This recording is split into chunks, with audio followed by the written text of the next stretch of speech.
When those sworn to guard the state spin tales of danger, that's when a nation falls. That's from Grok 2025. I don't really have an intro, so let me just start directly. So you guys came here to watch about the Russia Gate hoax.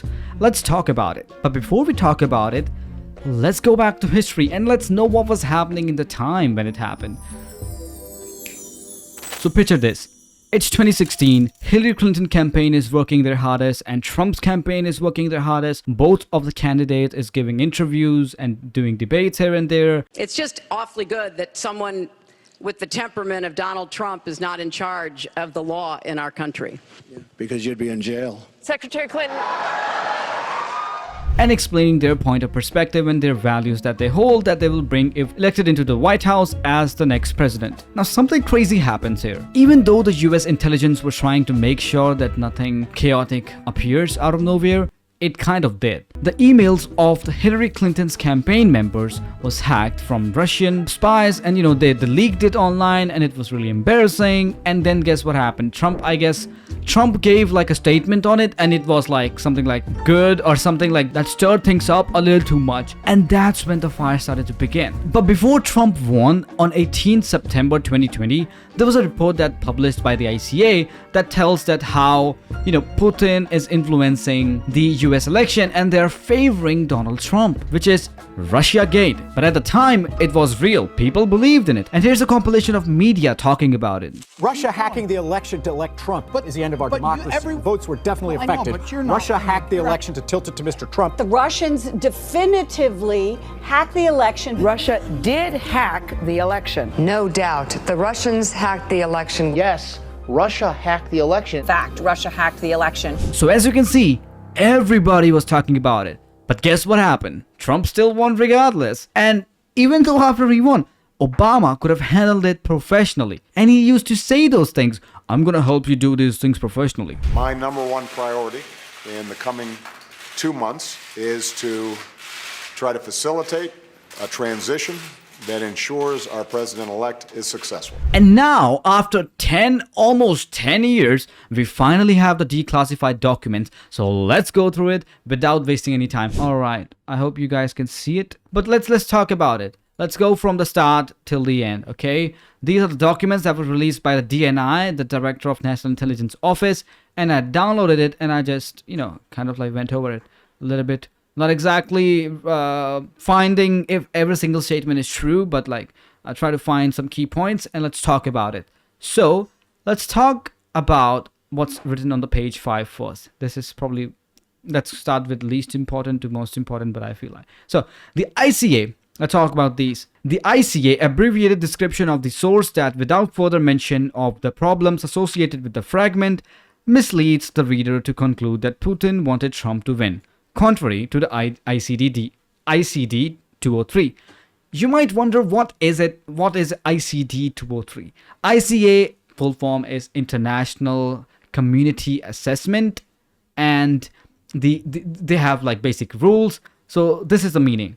The ICD 203 instructs that the intelligence tradecraft properly describes quality and credibility of underlying sources, which they didn't. And that's why it says they use abbreviated description of sources that without further mention of the problems associated with the fragment misleads the reader to conclude that Putin wanted Trump to win.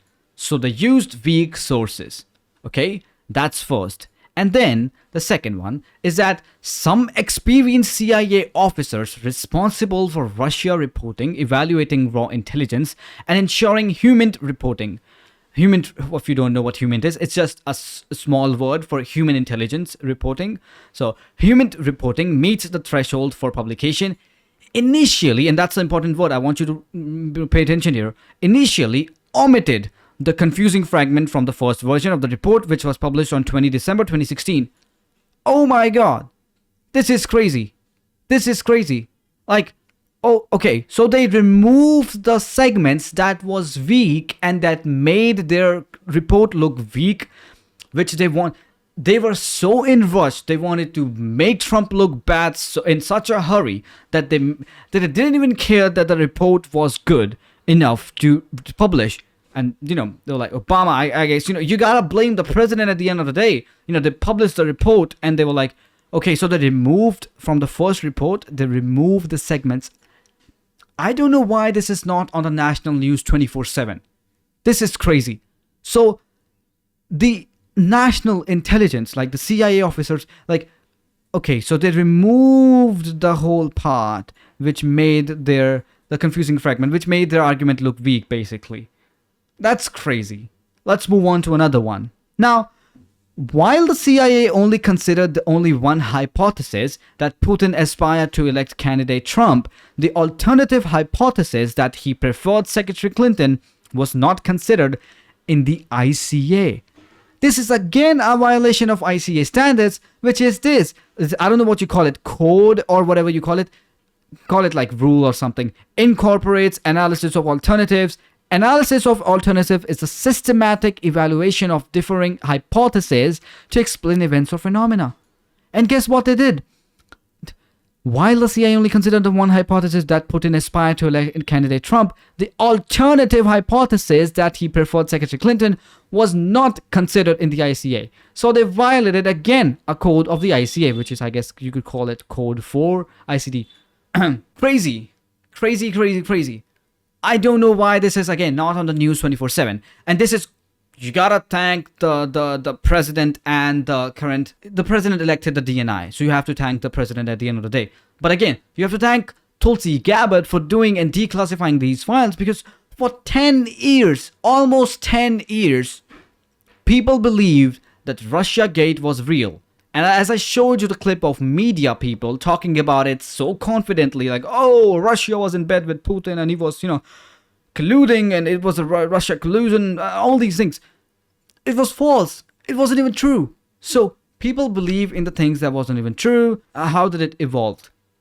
It made people, not trust in these institutions anymore. And yeah, so these literally prove that their argument was false. They didn't have credible sources, and they literally violated the ICA standards, and they still published the reports, which was weak, which didn't have credible sources, didn't think of different hypotheses, didn't consider alternative hypotheses. I don't have many things to say because this is one of the craziest things I've ever read. Now, this is kind of it for the video. I have many things to talk about this, but I don't know if I should make a big video, because are you guys really gonna watch the big video, like me speaking about these things and showing you documents, and then it's kind of like a boring video. And this was it for the video. Thanks for watching. I'll see you next one. Till then, take care everyone, and bye bye.